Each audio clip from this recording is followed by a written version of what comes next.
has been fired from MSNBC. And Keith Olbermann thinks that race has something to do with it, even though she will be replaced with 2 Black hosts and a Latina host. So I don't think it's about race. Ways to phrase this, and I'm sure they will dress this up to some degree. This is contributing to the entirety of the Trump racism enveloping this country, and it is part of a stampede to see which formerly liberal company can get to the head of the racism line, the approved racism line, as fast as possible. And Joy Reid getting removed from the primetime lineup of MSNBC is MSNBC's biggest contribution yet.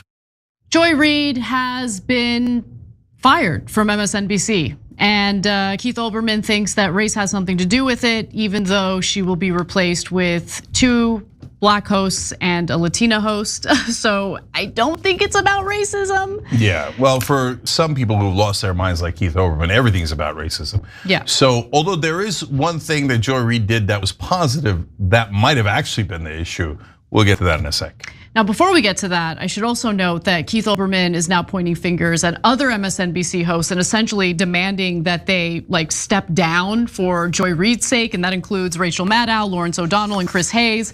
Let's go to his post where he says, "Dear Maddow, if you go on the air tonight, or at a minimum, go on without condemning the overt racism of the people who give you $25 million a year, you are complicit. Same for you, Lawrence O'Donnell and Chris Hayes. Protest or you are all Joe Scarborough." Now, of course, it goes without saying, Keith Olbermann used to be a host at MSNBC before he too was fired from his position. But let's get to the details here because, go ahead. Yeah, sorry, real quick on one thing there. Nice lib on lib crime there, because unfortunately some version of liberal Democrats say racism about everything. And so Rachel Maddow normally does that, but now Olbermann is flipping it on Rachel Maddow and saying you better say racism, even though it makes no sense in this context. Otherwise, you don't deserve that salary or whatever. To be fair to Keith Olbermann, Rachel Maddow has that job purely because of Keith Olbermann. So as much as I dislike Keith Olbermann, I'm always fair, and he absolutely made sure that she got that job. I hate all these people. Okay, let's just move on. Okay. Simone Townsend Sanders, former Bernie Sanders press secretary. She was also an advisor to both Joe Biden and Kamala Harris. Alicia Menendez, that's actually Bob Menendez's daughter, but yeah, that's all I have about her. She also hosts a show on MSNBC. And then you have Michael Steele, former Republican and also former chair of the Republican National Committee. So all uniparty. Yes, so all 3 of them actually had been hosting a different show on MSNBC called The Weekend. The Weekend will now have 3 new hosts, and these 3 individuals will be hosting a panel show in the hour where Joy Reid's show is currently airing. Her last episode will take place this week. Now, we have criticized Joy Reid plenty on this show for making statements like this. And I think it's important to say that, anyone who has experienced or been in the United States for any period of time and experienced this country's history and knows it cannot have believed that it would be easy to elect a woman president, let alone a woman of color. Let's just be clear. And nothing that was true yesterday about how flawlessly this campaign was run is not true now. I mean, this really was an historic, flawlessly run campaign. Queen Latifah never endorses anyone. She came out and endorsed. She had every prominent celebrity voice. She had the Taylor Swift, she had the Swifties, she had the Beehive. You could not have run a better campaign in that short period of time. And I think that's still true. So look, I gotta say her election analysis was awful. What she had to say in spreading weird conspiracy theories after the first assassination attempt against Donald Trump. I thought that was awful, but we are the fairest show.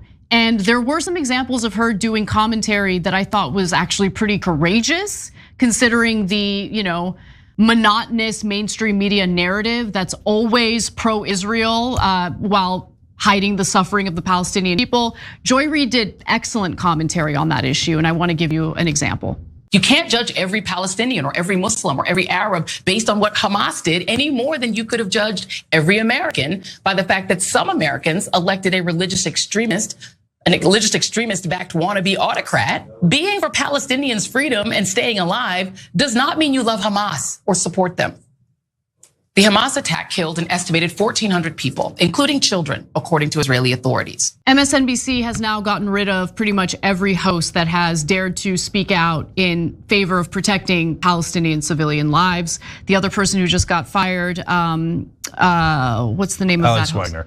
And she didn't get fired. She is still a contributor, but she used to be at 9 o'clock in Rachel's spot Tuesday through Thursday, and they took her off. That's not who I was referring to, though. Ayman Mohieldin, no, he wasn't fired. He actually got a little bit more time or better time slot, and so did Ali Velshi. So they did their, look, we don't know exactly why they made these moves, okay? Are you talking about what happened today? Because Yeah. there was an update today. Okay, go ahead. Okay, so look, they take Joy Reid out, she's African American, they put in 2 African Americans and eliminated Tina. So they took out everyone in prime time who had said something positive about Palestinians. But on the weekends, they gave those 2 Muslim American hosts a little bit extra time or better time slot. So they're covering their bases on all the identity politics stuff. NBC and CNN are gonna split up the establishment viewers, all 12 of them, they all live in Washington. It's an awful strategy. And all they're trying to do is check off each box for the powerful. Oh, this lobby wants that, this party wants that, this part of the establishment wants this. Yes, but what do the viewers want? So I don't really care anymore because now television's nearly dead and these guys' ability to move Democratic voters is greatly diminished.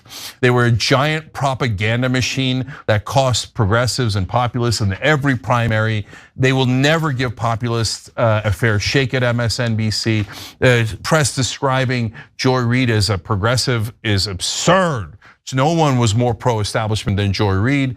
But as much as I disagreed with Joy Reid, I'm also not in the camp of celebrating her tears, which some people are doing because she cried on a show about it. That is very understandable. And it's a moment like this where you show dignity and grace. Because what are you beating up on her for? She's not in power anymore. Doesn't have that show anymore. So when you criticize people in power, it's for a purpose. But now that she's not there anymore, let it go, guys. So no need to beat up on her at all anymore. And then of course, lastly, Trump is threatening to shut down MSNBC and wants them to pay him a bribe or whatever the hell he thinks he's doing with demanding money from media organizations that criticize him. So of all the people that are wrong here, Trump found a way to be even more wrong than all of the rest of them. So this is not gonna help MSNBC. They're gonna be just as anti-progressive, anti-populist as they have always been, even more so. And they will take this train all the way off that cliff because they have no ability to recover. They don't know anyone who's in the regular population, any real voters. They're an insular little bubble of establishment folks who are patting themselves on the back, but this thing's almost over already. It's just rearranging chairs on the Titanic.